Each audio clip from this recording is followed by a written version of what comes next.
ঢাকা বিশ্ববিদ্যালয়ে পড়তে চাই, কিন্তু আমার মনে একটা ভয় কাজ করে। আমি তো একটা গ্রামের কলেজে পড়ি বা মফস্বলের কলেজে পড়ি, কিন্তু ঢাকার মধ্যে এত ভালো ভালো কলেজ, ওই কলেজের শিক্ষার্থীর সাথে কি আমি ঢাকা বিশ্ববিদ্যালয়ে ভর্তি পরীক্ষা দিয়ে কম্পিটিশন করে আমি পারবো? এখন দেখো, বর্তমানে যারা ঢাকা বিশ্ববিদ্যালয়ে পড়ছে তাদের একটা পরিসংখ্যান তোমাকে বলি। ওদের মধ্যে প্রায় 70 ভাগ, অর্থাৎ 100 জন শিক্ষার্থীর মধ্যে 70 জন শিক্ষার্থী কিন্তু ঢাকার বাহিরের, অর্থাৎ গ্রাম থেকে মফস্বল এরিয়া থেকে ওরা ঢাকা বিশ্ববিদ্যালয়ে পড়াশোনা করছে।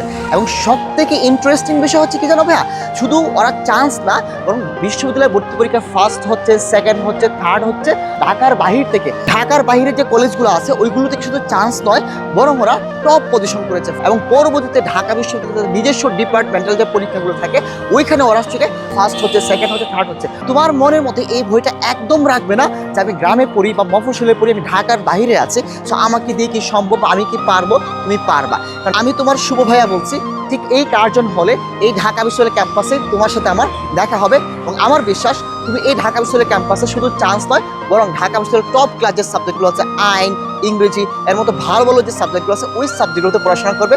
ডিপার্টমেন্টে যখন যাবে তখন নিশ্চয়ই তোমার ভাইয়ের সাথে দেখা হবে। তখন তুমি বলবো সত্যি ভাইয়া আপনার ভিডিওগুলো অনেক বেশি কাজে দিত, আপনার ভিডিওগুলো দেখে আমি অনেক অনুপ্রেরণা পেতাম, এবং সেখান থেকে আমি আমার বিশ্ববিদ্যালয়ে ভর্তি পরীক্ষার জার্নি শুরু করেছিলাম। আজকে আমি ডাবিয়ান।